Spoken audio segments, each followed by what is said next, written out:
Yeah, thank you for coming to the final stop of the Hot Wheels Legends Tour before we pick our 15th winner that is actually going to join the other 14 from across the nation in SEMA in Vegas.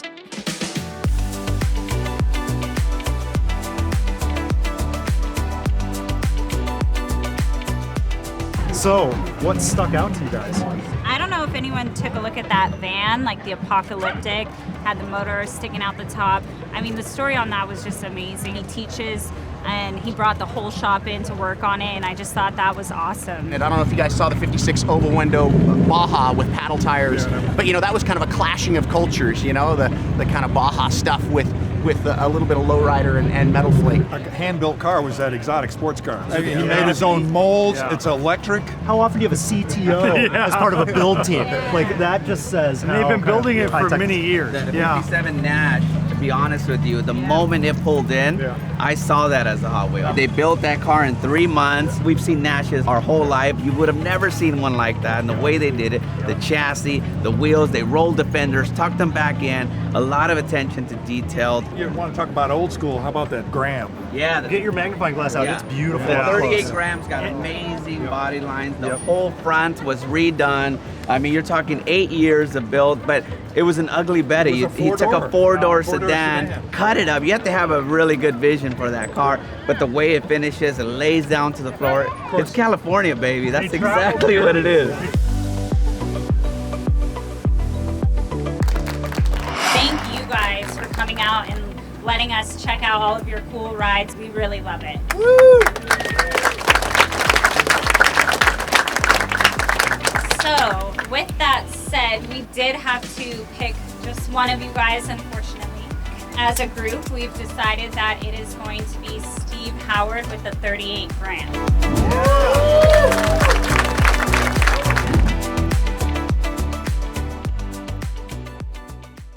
Hi, my name is Steve Howard. And I'm Karla Howard. We are at Race Service, California. I call it a 38 Graham Sharknose, and Sharknose is kind of a slang nickname for it when it came out for obvious reasons, but it's technically a Model 97. Been a Honda car mechanic my entire life, so I'm retired from doing that. So, I've been into cars, since I was old enough to figure out what they were, because, it just kind of runs in the family. Some of the Hot Wheels that I have are pretty streamlined. Art Deco, I would imagine. There were a few that inspired me. I've always admired this style of car because I've always been intrigued with Art Deco. I saw my first one in 1968, which coincides with the start of Hot Wheels, actually. So, saw it in a wrecking yard. I thought, wow, that thing is styling.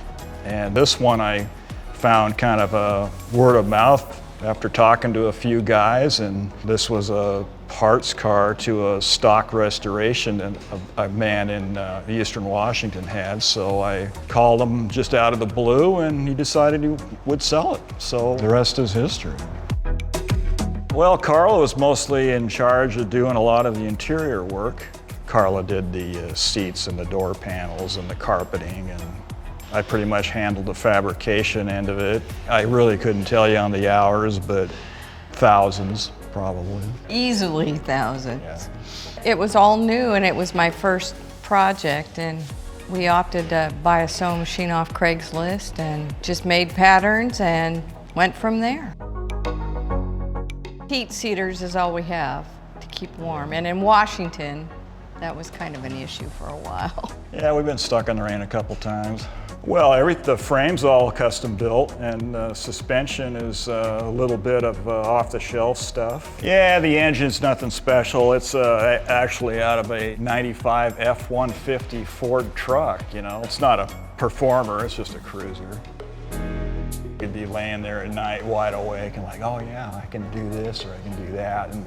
And I can't wait to get out there the next day and do that, and fabricate another piece, see if it works. And that's garage spirit to me. That's garage spirit. Making it work. I am shocked.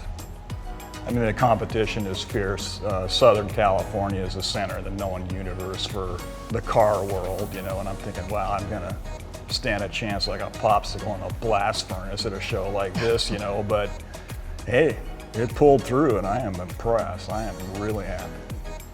Well, I'd have to say that would be pretty, pretty nice. You know, kind of have your car immortalized, you know, in a model that's going to probably sell quite a few of them over the years.